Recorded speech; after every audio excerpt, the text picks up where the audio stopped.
लोकसभेच्या निवडणुकांसाठी काँग्रेस राष्ट्रवादीतील जागा वाटपाची चर्चा अंतिम टप्प्यात आली असताना भाजप शिवसेना युतीची चर्चा ही सुरू झालेली नाही असं सांगितलं जात आहे। प्रत्यक्षात मात्र दोन्ही पक्षांमध्ये आतापर्यंत तब्बल 4 बैठका मुंबईतच झाल्याची माहिती मिळते।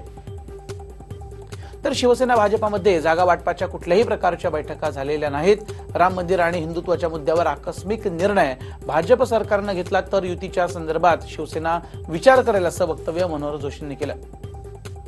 तसंच राज ठाकरे यांनी शिवसेना सोडून जाणं ही त्यांची चूक होती असंही मनोहर जोशी म्हणाले।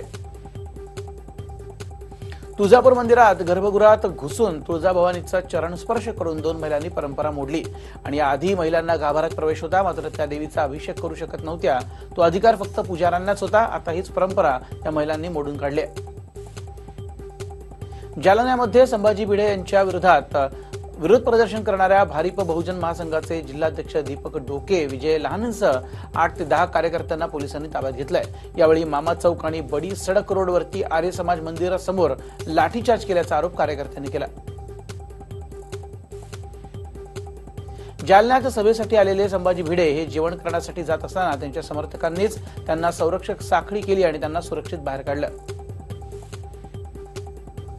राम मंदिराबाबत संपूर्ण देश प्रश्न विचारतोय, मात्र भाजपनं कोणत्याही प्रश्नाला उत्तर दिलेलं नाही। तसंच मोदींची मुलाखत म्हणजे त्यांनी स्वतःच जे काय ते सांगितलं, मात्र पत्रकारांच्या प्रश्नांना उत्तर दिलं नाही असा टोला शिवसेनेच्या संजय राऊतांनी लगावला। अमित ठाकरे यांच्या विवाहाचं निमंत्रण देण्यासाठी राज ठाकरे यांनी उद्धव ठाकरे यांची घेतलेली भेट चर्चेचा विषय ठरली आहे। याच दरम्यान राज यांनी ठाकरे कुटुंबातील अजून एका भावाची भेट घेतली, मात्र या भेटीची फारशी चर्चा झाली नाही। राज ठाकरे यांनी उद्धव ठाकरेंबरोबरच त्यांचे ज्येष्ठ बंधू जयदेव ठाकरे यांची देखील भेट घेतली। राज ठाकरे यांनी सपत्नीक सिल्वर ओक येथे जाऊन शरद पवारांना मुलाच्या लग्नाची पत्रिका दिली आहे। यावेळी राजकीय विषयावरती ही चर्चा झाल्याची माहिती मिळते। राज ठाकरे मुलाच्या लग्नाची पत्रिका देण्यासाठी दिल्लीला जाणार होते, मात्र अचानक त्यांनी हा दौरा रद्द केला। त्यांनी दौरा का रद्द केला त्याचं कारण कळू शकलेलं नाहीये। स्वर्गीय मीनाताई ठाकरे यांच्या 88व्या जयंतीदिनी आज मीनाताई ठाकरे स्मृती स्मारक समितीच्या वतीनं शिवतीर्थावर सुगम संगीत आणि भजन गीतांचा कार्यक्रम पार पडला। शिवसेना पक्षप्रमुख उद्धव ठाकरे यांनी मीनाताई ठाकरे यांच्या शिवाजी पार्क येथील पुतळ्यास पुष्पहार अर्पण केला। यावेळी शिवसेनेचे नेते, पदाधिकारी आणि शिवसैनिक उपस्थित होते। राज ठाकरे यांचे पुत्र अमित ठाकरे यांनीही मीनाताईंना श्रद्धांजली वाहिली। यावेळी एका क्रिकेट सामन्याचंही उद्घाटन अमित ठाकरे यांनी केलं। दरम्यान अमित ठाकरे यांनी क्रिकेट खेळण्याचा आनंद लुटला। त्यांची मैदानावरची फटकेबाजी लवकरच राजकीय वर्तुळात दिसेल असं वक्तव्य यावेळी मनसे नेते यशवंत किल्लेदार यांनी केलं। नागपूरमध्ये अयोध्येतील राम मंदिरासाठी नागपूर ते रामटेक बाईक रॅली काढण्यात आली। या रॅलीत श्रीरामाचा जयघोष करण्यात आला। राम मंदिरासाठी काढण्यात आलेल्या बाईक रॅलीमध्ये शिवसेना, भाजप आणि बजरंग दलाचे कार्यकर्ते मोठ्या प्रमाणात सहभागी झाले। मुलगी वाचवा, मुलगी शिकवा हा मौलिक संदेश देत यंदाही तब्बल 501 कन्या रत्नांचं सामुदायिक नामकरण बीड येथील झुंबरलाल खटोड प्रतिष्ठानच्या वतीनं पार पडलं। 501 मुलींचा एकत्र नामकरण विधी हा देशातला एकमेव प्रयोग आहे। 501 कन्या रत्नांच्या नामकरण सोहळ्याची नोंद वंडर बुक ऑफ इंडियामध्ये झाली असून आता 701 कन्या रत्नांचा नामकरण सोहळा आयोजित करण्यात येणार आहे। त्यामुळे उपक्रमाची लिम्का बुककडे वाटचाल सुरू आहे। मुंबईच्या गोरेगावातील सिद्धार्थ नगर इथं दैनिक वृत्तपत्रामध्ये काम करणारे पत्रकार आदर्श मिश्रा यांचा टेरेसवरनं पडून मृत्यू झाला। दररोज मॉर्निंग वॉकसाठी ते टेरेसवर जायचे। दरम्यान आज सकाळी मॉर्निंग वॉक दरम्यान ही घटना घडली। दरम्यान मिश्रा यांचा मृतदेह गोरेगाव पोलिसांनी ताब्यात घेतला असून हा अपघात आहे की आत्महत्याचा पोलीस तपास करतायत। लोकसभा आणि विधानसभेच्या निवडणुकांसाठी मराठवाड्यातील 4 जिल्ह्यातील भाजपच्या बूथ कार्यकर्त्यांचा मेळावा आयोजित करण्यात आला। या मेळाव्याला भाजप अध्यक्ष अमित शहा, प्रदेशाध्यक्ष रावसाहेब दानवे आणि मुख्यमंत्री देवेंद्र फडणवीस हे मार्गदर्शन करणार आहेत। लातूरमध्ये भाजप राष्ट्रीय अध्यक्ष अमित शहा दाखल झाले असून ते कार्यकर्त्यांशी संवाद साधतायत। तत्पूर्वी 2 किंवा 3 मार्चला लोकसभा निवडणुकीची अधिसूचना निघणार असून आतापासूनच तयारीला लागा असं आवाहन भाजपचे प्रदेशाध्यक्ष रावसाहेब दानवे यांनी धुळ्यातील एका कार्यक्रमात कार्यकर्त्यांना केलं। भाजप शिवसेनेतील शाह कटशहाचं राजकारण हे शिगेला पोचलंय। बुधवारी पंतप्रधानांच्या महाराष्ट्र दौऱ्याच्या दिवशीच उद्धव ठाकरे दुष्काळ दौऱ्यावरती जाणार आहेत। आज काँग्रेस पक्षासोबत राष्ट्रवादीची जागा वाटपाच्या महत्त्वाच्या विषयावरती ही बैठक झाली। पुढील आठवड्यात जागा वाटपाची चर्चा पूर्ण होण्याचं सूतोवाच राष्ट्रवादीचे प्रदेशाध्यक्ष जयंत पाटील यांनी केलं। यवतमाळमध्ये होणाऱ्या अखिल भारतीय मराठी साहित्य संमेलनाचं उद्घाटन करण्यास साहित्यिक नयनतारा सहगल यांनी नकार दिलाय। इंग्रजी साहित्यिक असलेल्या सहगल यांच्या हस्ते उद्घाटनाला मनसेनं तीव्र असा विरोध केला। पिंपरी येथील कासारवाडी येथे शिवशाही बसला अचानक आग लागली। बस भोसरी येथील सर्व्हिसिंग डेपोमधून शिवाजीनगर डेपोमध्ये चालली होती। सुदैवाने या बसमध्ये प्रवासी नसल्याने मोठा अनर्थ टळला। नाशिकमध्ये गुलाबी थंडीत 6वी राष्ट्रीय मॅरेथॉन स्पर्धा पार पडली। राज्यातून 2000हून अधिक स्पर्धकांनी आज भाग घेतला। ही स्पर्धा 17 गटांमध्ये घेण्यात आली। बेळगावचे भूषण असणाऱ्या मराठा लाईट इन्फंट्री केंद्रात मराठा लाईट इन्फंट्रीच्या जवानांच्या शपथविधी समारंभ प्रमुख पाहुणे लेफ्टनंट जनरल PJS पन्नू यांच्या उपस्थितीत पार पडला। तसंच यावर्षी इन्फंट्रीला 250 वर्ष पूर्ण होत असल्याने 4 फेब्रुवारीला भव्य कार्यक्रम होणार आहे। अहमदनगरला विशेष सरकारी वकील उज्ज्वल निकम यांनी लोकसभा उमेदवारीबद्दल मौन बाळगले। सध्या तरी निकम यांनी बोलणं टाळलं असून जळगाव लोकसभेसाठी राष्ट्रवादीकडनं निकम यांचं नाव चर्चेमध्ये आहे। त्यामुळे निकम यांची भूमिका काय असणार याकडे सगळ्यांचं लक्ष लागलंय। अहमदनगरमध्ये नामांकित ब्रँडच्या नावाखाली बनावट मालाची विक्री होत असल्याचं उघड झालं। या प्रकरणी तब्बल 1.5 लाखांचा बनावट माल कोतवाली पोलिसांनी आता जप्त केलाय। शहरातील घुमरे गल्लीच्या होलसेलरकडनं हा बनावट माल जप्त करण्यात आला असून सेलरनं डव साबण, क्रीम, शॅम्पू, मसाले अनेक बनावट वस्तू विक्रीसाठी ठेवल्या होत्या। पुण्यातील कुख्यात गुंड शरद मोहोळ याच्या वाढदिवसानिमित्तानं शुभेच्छा देणारे फ्लेक्स हे शहरात लागले। सावित्रीबाई फुले पुणे विद्यापीठ चौकात हा फ्लेक्स लावला। शरद मोहोळ यांना सरपंचाचं अपहरण केल्यानं त्याला अटक झाली होती, तर कारागृहात त्यानं सिद्दीकीचा खून केला। त्यानंतर त्याला हिंदुत्व शौर्याचं बिरुद लावलं गेलं। मुंबईतल्या पदपथांना चकाकी आणि मोकळा श्वास मिळणार आहे। मुंबई महापालिकेनं फेरीवाला मुक्त पदपथ मोहीम सुरू केली असून यापुढे सर्व पदपथ हे सिमेंट कॉन्क्रीटचे केले जातील। महापालिका प्रशासनानं आता सुधारित पदपथ धोरण लागू करण्याचा निर्णय घेतला। त्यामुळे पदपथांवरती कोणत्याही प्रकारचं स्ट्रक्चर किंवा स्टॉल बनवण्याच्या परवानग्या न देण्याचे आदेश महापालिका आयुक्तांनी दिलेत।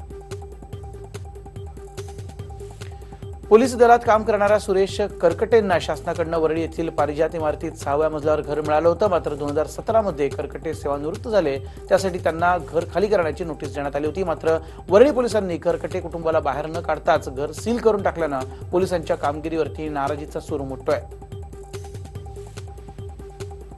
एप्रिलमध्ये नातवाची परीक्षा झाल्यानंतर ते घर खाली करणार होते, मात्र त्याआधीच पोलिसांनी 5 तास करकटे कुटुंबाला घरात कोंडून सील ठोकलं। आता त्यांना सहानुभूती देण्यासाठी बरेच राजकीय पक्षांचे नेते येऊन भेटतायत। आता भटक्या कुत्र्यांनी चावून एखाद्या नागरिकाचा मृत्यू झाल्यास त्याबद्दल स्थानिक प्रशासन आणि राज्य सरकार या दोघांनीही मृताच्या वारसांना भरपाई देणं बंधनकारक ठरतं, असा नवा पायंडा पाडणारा निकाल मुंबई उच्च न्यायालयाने दिला। 2 वर्षांपूर्वी भटक्या कुत्र्यांनी भर दिवसा केलेल्या हल्ल्यात तेजस हाळे या 5 वर्षांच्या मुलाच्या झालेल्या मृत्यूबद्दल सांगली, मिरज, कुपवाड महापालिका आणि राज्य सरकार या दोघांना जबाबदार धरून न्यायमूर्ती अभय ओक आणि न्यायमूर्ती संदीप शिंदे यांच्या खंडपीठानं हा निकाल दिला। परवडत नसेल तर शिक्षण सोडा या अमरावतीतील वादग्रस्त वक्तव्यावरती शिक्षण मंत्र्यांना विचारलं असता मी असं बोललोच नाही आणि जर का बोललो असेल तर व्हिडिओ दाखवा, असं वक्तव्य विनोद तावडे यांनी पुण्यात केलं। तसंच माध्यमं राजकारण्यांना अडचणीत आणण्याचा प्रयत्न करतात असं देखील त्यांनी म्हटलं। पुण्यातील हेल्मेट सक्तीवरनं पालकमंत्री गिरीश बापटांनी पुणे पोलिसांना कानपिचक्या दिल्या। पोलिसांनी कारवाई करावी पण अतिरेक करू नये असा सल्ला बापटांनी दिला। साताऱ्याचे खासदार उदयनराजे भोसले आणि आमदार शिवेंद्रराजे भोसले यांच्यातील वाद मिटण्याचे संकेत आहेत। मात्र यावरती खासदार उदयनराजे भोसले यांनी आपली प्रतिक्रिया देत म्हटलंय, मी माझी जबाबदारी पेलू शकतो असं वक्तव्य केलंय। तुळजाभवानी देवीच्या चरणांना 2 महिलांनी स्पर्श केल्यानंतर मंदिरात सर्वच महिलांना आजपासून चरण स्पर्श करण्याचा अधिकार कायमस्वरूपी सुरू ठेवावा अशी मागणी भूमाता ब्रिगेडच्या तृप्ती देसाई यांनी केली आहे। अरुणाचलमध्ये कर्तव्य बजावत असताना शहीद झालेले मुन्ना शेलुकर यांच्यावरती अमरावती जिल्ह्यातल्या मेळघाटातील सुरणी येथे शासकीय इतमामात अंत्यसंस्कार झाले। या घटनेनं संपूर्ण जिल्ह्यात शोककळा पसरली। पुणेकर ज्याची आतुरतेने वाट पाहत असतात तो यंदाच्या मोसमातील पहिला कर्नाटक हापूस आंबा हा पुण्याच्या मार्केटमध्ये दाखल झालाय। मार्केट यार्डमधील व्यापारी रोहन उरसळे यांच्याकडे 20 डझन आंब्याची आवक झाली। यावर्षी 15 दिवस आधी हा आंबा बाजारात दाखल झाला। या आंब्याला प्रति डझन 700 ते 800 रुपये इतका भाव आहे। याशिवाय बदाम सुंदरी, लालबाग या जातीचे आंबे देखील बाजारात दाखल झाले। नववर्षाच्या स्वागतासाठी श्री वारकरी प्रबोधन समिती गेल्या 19 वर्षांपासून मुंबई वारकरी मंडळी यांना एकत्र करून संत संमेलन आणि पालखी सोहळ्याचं आयोजन करते।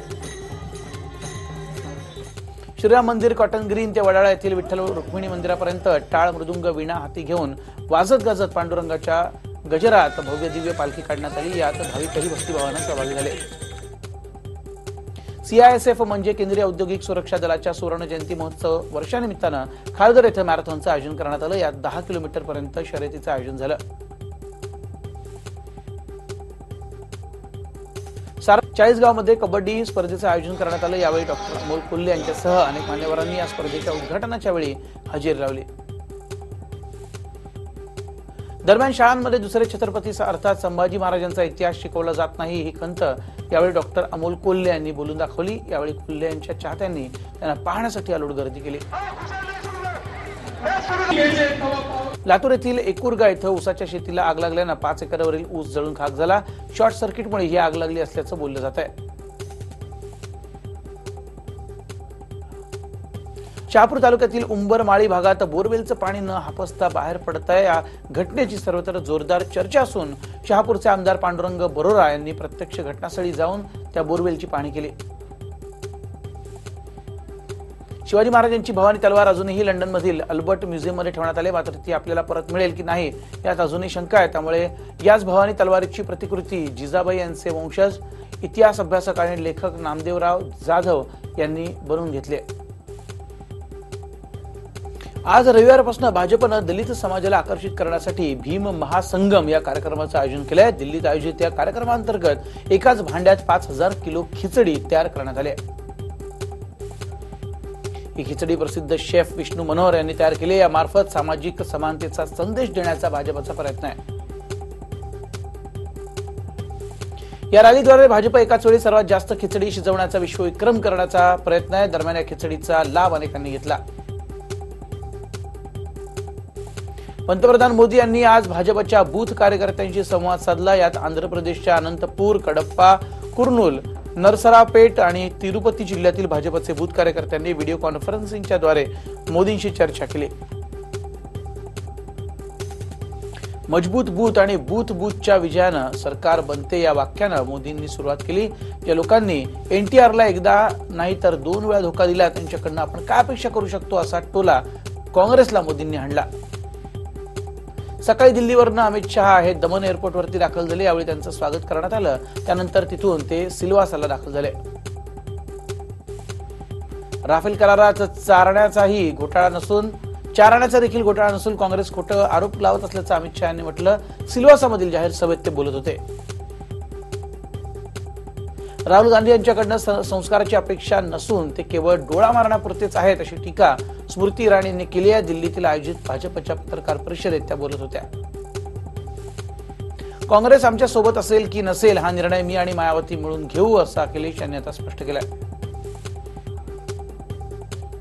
सीबीआय छाप्यांवरती अखेर अखिलेश यादव यांनी मौन सोडलं। उत्तर प्रदेशमध्ये भाजप विरोधात कोणतंही गठबंधन होऊ नये यासाठी मोदी सरकार माझ्यावरती सीबीआयचे छापे लादत असल्याचं अखिलेश यांचं म्हणणं आहे। ओडिशाचे कृषी मंत्री प्रदीप महारथी यांनी आपल्या मंत्रिपदाचा राजीनामा दिला। मुख्यमंत्री नवीन पटनायक यांना त्यांनी राजीनामा पाठवला असून नैतिक आधारावर पद सोडत असल्याचं म्हटलंय। मथुरामध्ये मंत्री लक्ष्मीनारायण चौधरी या तहसील कार्यालयात आल्या होत्या आणि यावेळी डीपीआरओ प्रीतम सिंग यांनी चौधरी यांचे पाय धरून त्यांचा आशीर्वाद घेण्यासाठी झुकले। काँग्रेस नेत्या सोनिया गांधी यांचे जावई रॉबर्ट वाड्रा हे लंडनमधील फ्लॅटचे व्हर्च्युअल मालक असून मनी लॉन्ड्रिंगच्या पैशातून ही संपत्ती घेतली असल्याचं ईडीनं कोर्टात सांगितलं। उत्तर प्रदेश काँग्रेसचे प्रदेशाध्यक्ष आणि अभिनेते राज बब्बर यांनी माजी क्रिकेटपटू मोहम्मद अझरुद्दीन यांना मुंबईतून लोकसभा निवडणूक लढवण्याची इच्छा आहे।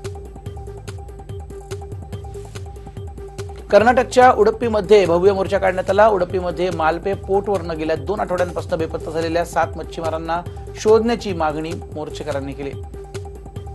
या मोर्चात 25,000पेक्षा अधिक मच्छीमार सहभागी झाले. मुख्यमंत्री कुमारस्वामी यांनी मोदींसोबत याबाबत चर्चा करून गुप्तचर विभागाकडून बेपत्ता मच्छीमारांचा शोध घ्यावा अशी मागणी मच्छीमारांनी केली.